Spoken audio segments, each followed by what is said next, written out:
Have you ever met someone so um, astonishingly cheap that they actually calculate exactly how much money they've saved by eating every single meal at other people's houses? Oh man, over like a 30-year span, Yeah, right? exactly. Over 30 years. Today, we're looking at a man who basically turned being a stingy guest into like an extreme sport. It's a wildly relatable kind of awful, honestly. It really is.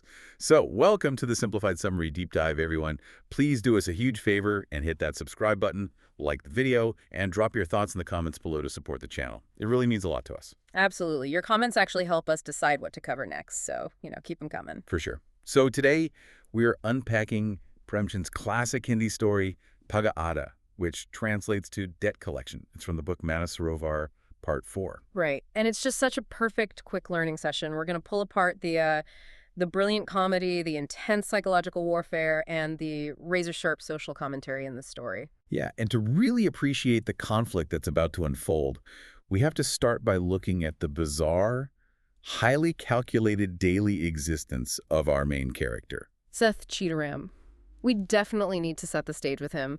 Premchand paints this incredibly vivid, almost cartoonish picture of the guy. It tells you everything you need to know about his internal psychology before he even says a word, right? Exactly. So you have to visualize this man. He is around 50 years old, and his head is completely bald.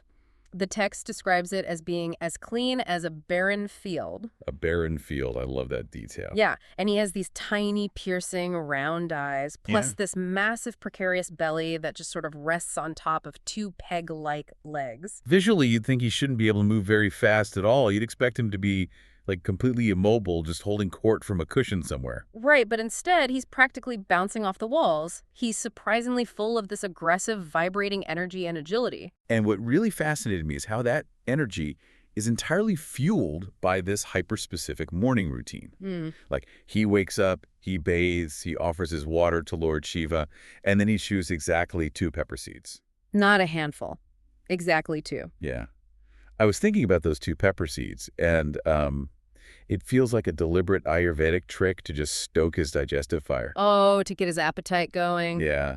He's getting his stomach completely primed and growling for a massive free breakfast before he even leaves the house. That is a brilliant way to look at it, actually. And it perfectly aligns with his ultimate motivation, because right after that, he drinks 2 lotus of water, grabs his walking stick, and heads out to do his Tagada. His daily rounds of debt collection. Exactly. Everything he does in the morning, including the religious rituals, is just preparation for the hustle. I mean, he is an apex predator of frugality. And his hustle itself is so brilliantly twisted. Because yes, he's a moneylender, and he obviously wants his money back from his debtors, but that isn't his immediate goal for the day. right. His actual strategy is to show up at the homes of these desperately poor people and just start yelling. He creates this massive, humiliating public scene, screaming and waving his stick around. Which naturally causes a whole crowd of neighbors to gather and watch the spectacle. He's intentionally manufacturing this intense social pressure. Precisely. And he does this knowing exactly what the debtor's reaction will be. Because in that culture, and frankly in most cultures, the host will do absolutely anything to de-escalate a public shaming right on their doorstep. Yeah, so to quiet him down and make him go away, the terrified debtor feeds him. They bring out milk, puris, sweets, whatever they can scrape together. Seth sits down, eats his fill, and then just goes home. It's wild. It's like a mob boss walking into a neighborhood bakery, screaming about some completely fabricated slight until the terrified baker just shoves a massive box of free cannolis into his hands. Just to make him leave. The anger is totally fake. It's just a weaponized coupon for free food. And we actually get the exact math on this grift in the story. Over his 30-year career, he's saved about 800 rupees strictly from this extorted meal strategy. Which, in the context of the era Premchand is writing about, 800 rupees is a massive, life-altering amount of money. Oh, huge. And he never misses a single day, rain or shine. It's a terrifying level of commitment. Right. And returning to the imagery, Premchand uses that bald head compared to a barren field. It perfectly reflects his barren inner life. Totally. He possesses a complete lack of actual empathy. He goes through the motions of religious purity with the morning bathing and the offerings to Shiva, but he's weaponized his social standing. Yeah, the aggressive energy he projects isn't righteous at all. It's just sheer, unadulterated greed masquerading as standard business practice. So Seth has this bulletproof system for scoring free meals and terrorizing his local neighborhood, but, his entire strategy is put to the ultimate test when he actually has to travel and pay for a service. Oh man, the carriage ride. This is where it gets really good. He hops into an empty eka, a horse cart.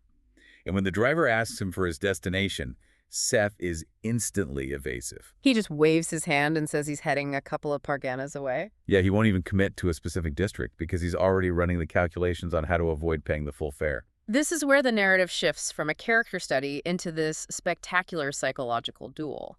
Because Seth is used to bullying terrified, indebted peasants. But now he's in a confined space with an ekawala, a driver who's navigating the streets all day and knows exactly how to read people. Exactly.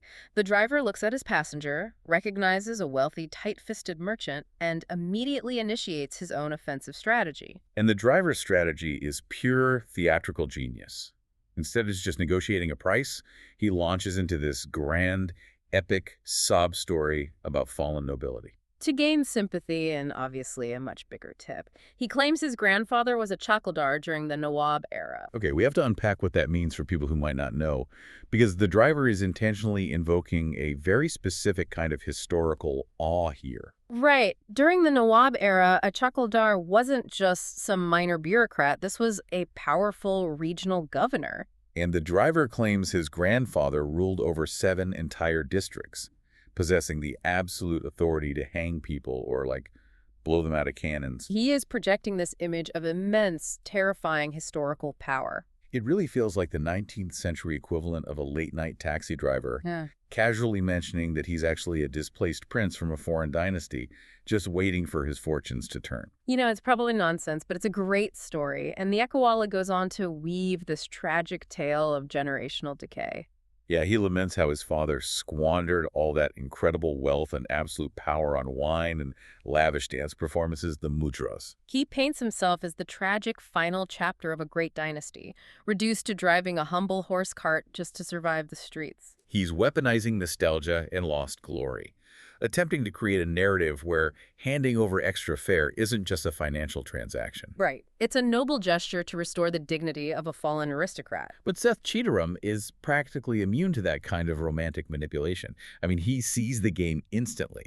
And his counterattack is hilarious, because he refuses to open his wallet, but he still needs to play along to avoid paying the standard rate. So he tries to pay the driver in cheap, performative flattery. He leans in and tells the Ekawala how incredibly lucky he is to earn an honest living. Rather than engaging in the corrupt, violent deeds of his supposed ancestors, it is a brilliant defensive maneuver. He completely ignores the plea for money and instead attacks the moral premise of the story. He tells the driver that his honest face proves his pure intentions. Seth is actively trying to trap the driver in a moral box of his own making. The underlying logic is, if you are truly this honest and pure through your hard work, surely you wouldn't demand a high fare from a pious, simple man like myself. Exactly. He's using the guy's own sob story against him. But the Ekawala is sharp. Oh, yeah. The moment he hears Seth laying on those overly sweet, moralistic words, the illusion breaks. The driver instantly clocks Seth as the Bethakbaz, like a smooth talker, a schemer who holds court and spins webs of words to get out of obligations. The driver realizes the tragic nobility angle has completely failed. He knows exactly what Seth is doing, and Seth knows the driver knows. They are locked in this tiny cart, both executing these high-level scams without ever breaking the rules of polite societal conversation. It is the ultimate everyday hustle. You have two masters of manipulation who have perfectly identified each other's tactics. And the Ekawala realizes he needs a completely different approach if he's going to extract a single coin from this man. The tension is palpable because you're just waiting to see who is going to crack first under the pressure of this incredibly polite extortion. Seth thinks he's successfully dodged paying a fair wage by using this fake, pious flattery. But his entire performative shield is about to be completely shattered. Yeah, by someone who isn't playing these polite societal games at all. The climax of the story arrives entirely out of left field. So the psychological chess match is interrupted when they have to stop the cart. The Akawala steps away to grab some horse feed and sweets. And Seth has reluctantly handed over a meager 8 annas for the journey so far. He's just sitting there, waiting in the cart, probably feeling pretty smug about how he handled the negotiation. Right. And while he's sitting there alone, the atmosphere completely changes. A woman named Sundari steps out. She walks right up to the cart and offers Seth a pan, a prepared betel leaf. And Premchand makes sure to highlight that she does this with very flirtatious eyes. The whole vibe shifts from a tense financial negotiation to this sudden, unexpected temptation. This is where we have to look at the deep cultural mechanics of what's happening. Because in this specific historical and social context, sharing food, Especially something as intimately prepared as a pan. exactly, it's a profound boundary marker of caste, religion, and social purity. It isn't just a smack. Accepting it is an acknowledgement of social equality or intimacy. And Seth's reaction is pure panic. He doesn't just politely decline. He immediately starts scanning the area, looking frantically for a shopkeeper. Because he notices there's no professional pan seller anywhere in sight, and Sundari sees right through his panic. She challenges him directly. She looks at him and asks, "Would the pan made by my hands be any worse than a shopkeeper's?" That challenge is what finally breaks him. Seth is clearly attracted to her. The temptation is incredibly strong. But his deep-seated Orthodox conditioning violently overrides his desires. He gets profoundly embarrassed, he starts stammering, and he loses all that smooth-talking Baithakba's composure. His real issue just blurts out in a panic. He says, no, it's not that, but you are a Muslim, right? It is such a staggering moment of hypocrisy. I mean, think about it. This is a man who literally spends his entire life extorting the poorest people in his community. He emotionally terrorizes his debtors, he steals their food, he manipulates a struggling cart driver without a second thought. But suddenly, when a beautiful woman offers him a betel leaf, he grows this incredibly rigid, unbending moral conscience. Because his morality is entirely hollow. Premchand is exposing the absolute absurdity of Seth's internal compass here. Seth has zero moral qualms about financial ruin or exploiting hospitality. Those are profound, real-world, ethical failings that actively harm his community. But his performative religion doesn't care about ethics. It only cares about optics. Exactly. In his mind, crossing a superficial line of religious and dietary purity by accepting a pan from a Muslim woman is the ultimate sin. His entire belief system is just a set of rigid social boundaries, completely divorced from actual human decency. And the way Premchand chooses to end the story leaves a lasting visual that just destroys Seth's entire persona. Oh, the dog imagery. After he stammers out that defensive insult about her religion, he essentially runs away. There's this incredibly vivid metaphor where his rapid, panicked retreat is compared to a scared dog fleeing from a pack of aggressive street dogs. He has his tail tucked firmly between his legs, and he's constantly looking back over his shoulder in pure terror to make sure he isn't being chased down.